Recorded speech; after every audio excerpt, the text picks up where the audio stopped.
we're good. Here we are. Today we're giving our Scenario 220 business report by Hannah Willoughby, Sierra Williams, and Hudson Yates. So first, I want to talk about goals of moving forward and the operation of the company itself. The first thing we want to improve on in ArborCrest Ale is improve the accuracy of the forecast across all of our products. Now we know every single planning sheet is not going to be 100% accurate, but as long as we take the steps forward to make sure that it is as precise as possible as a group, it's going to benefit our situation by a lot. When we use the forecast in our simulations that we are running, it can bring us a guideline, and it's going to make us follow a set path that's going to achieve a certain EBT every single time. And it's also going to allow no or minimal room for error in overproduction, underproduction, or lower, higher price changes than we want. Another thing we want to focus on is aligning our production model closely with the seasonal demands.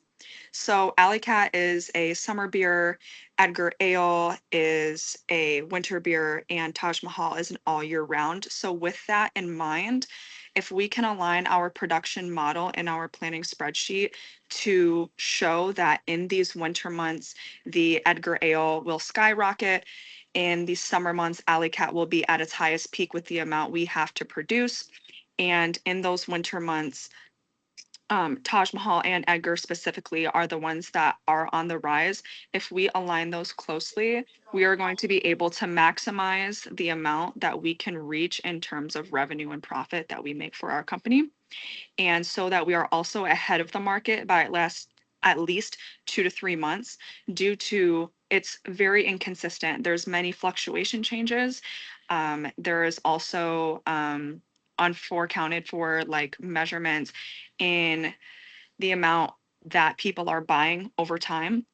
And with that in mind, as long as we can forecast those in the future 2 to 3 months ahead, we're going to be stronger as a company. The third thing we want to focus on is preventing excess inventory at the year-end months.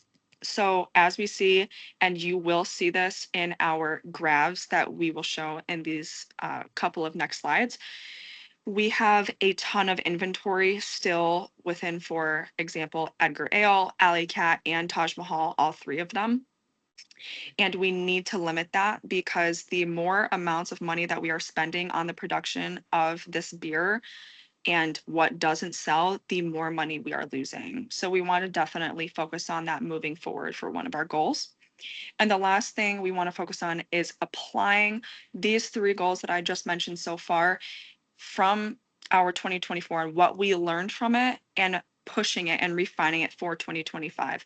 We made a lot of mistakes, and that is something every company has to go through in order to gain a better perspective on what to do in the future fiscal year.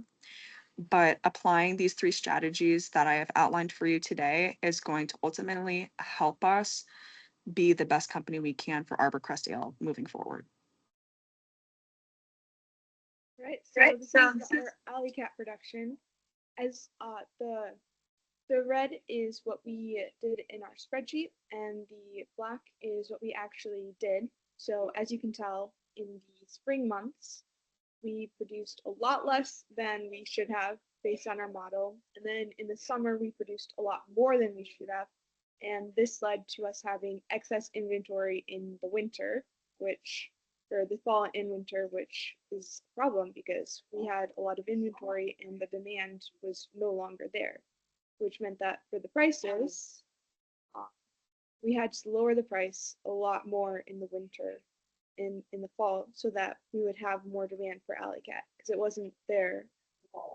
So the problem was that in the spring we didn't produce enough, and then in the summer we produced too much, and our price was higher than it should have been. And then that led to us having way too much inventory, and then we had to dramatically lower the price to up the demand so we wouldn't have as much inventory. Next, we're going to talk about the Taj Mahal production, which if you can see, the black is our actual our simulation, and our red is what we predicted in our spreadsheet. And if you can see in the beginning months, we overproduced a lot But then as we got into like June, and then we started matching it just a little over, not too much. And then September we produced way too much. But the actual production generally trended higher than predicted, especially from mid to year. And the largest gaps appeared in the spring and the fall months, where actual output was noticeably larger than what we thought. And the Taj Mahal pricing in March, the price declined sharply, but was later raised back to the predicted level. And Taj Mahal followed the prediction that we had and just slowly decreased from August to December to account for the excess inventory that we had already created because we overproduced. So we had to lower the price to have the inventory drop towards the end, but we still ended up with too much. So now I'm going to dive into Edgar production a bit. Just for reference, the total that we actually ended up with in production is outlined in black. The predicted and what was on the planning spreadsheet is in red. So the first thing I want to point out here is that the actual production was going dramatically all over the place, being above and below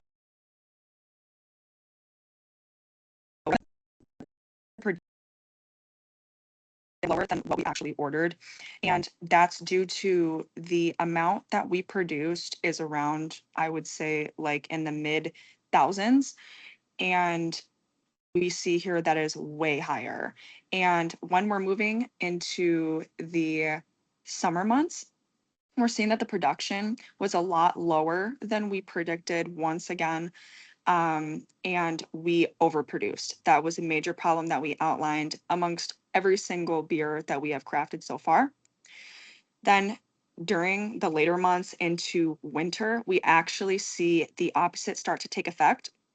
Starting in about September, they start matching, which we thought was good until we overproduced. And that was because we were still changing prices around. We were trying to match and follow what was happening on Scrimmage Sim instead of sticking to our planning spreadsheet that we once had reflected upon in the beginning.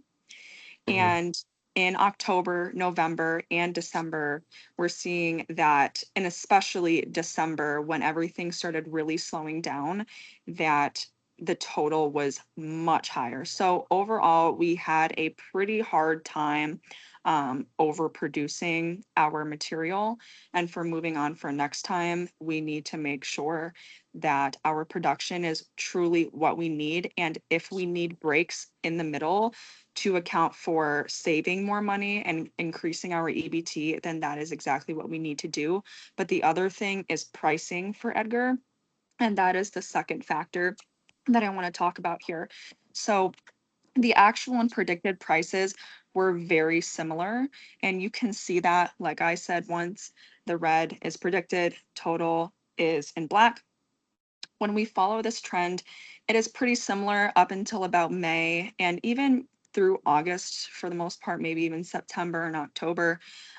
We really tried to follow the spreadsheet there and ensure that we were still on track for Edgar Ale's production, which is mainly in the winter.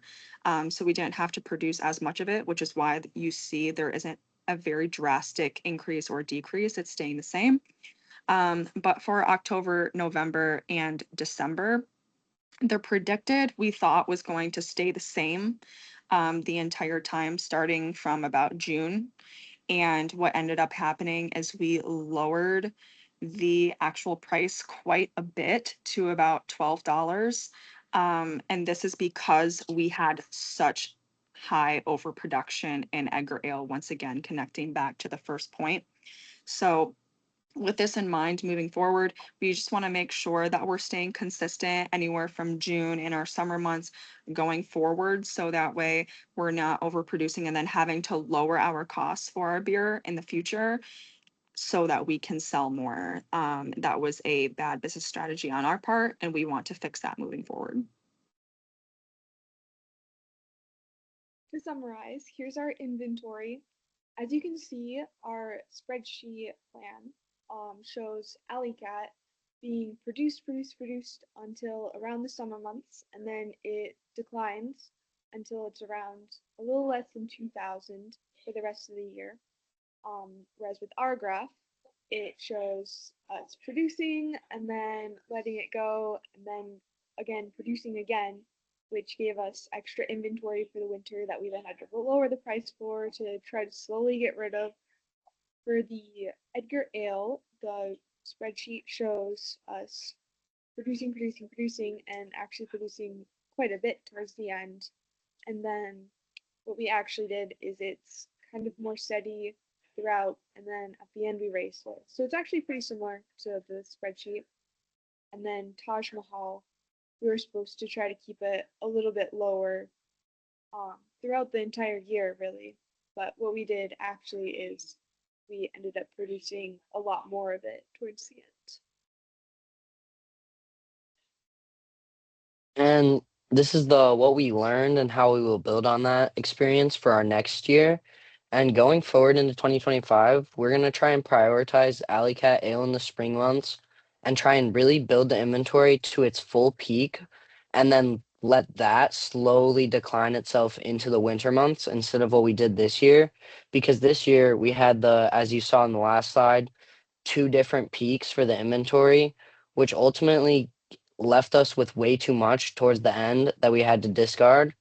And so we also are going to want to produce less Edgar Ale and Taj Mahal in the spring, instead building the inventory for the winter months during the summer, which is when we should cut off our Alley Cat production. So next, we want to understand that predictions are not always accurate.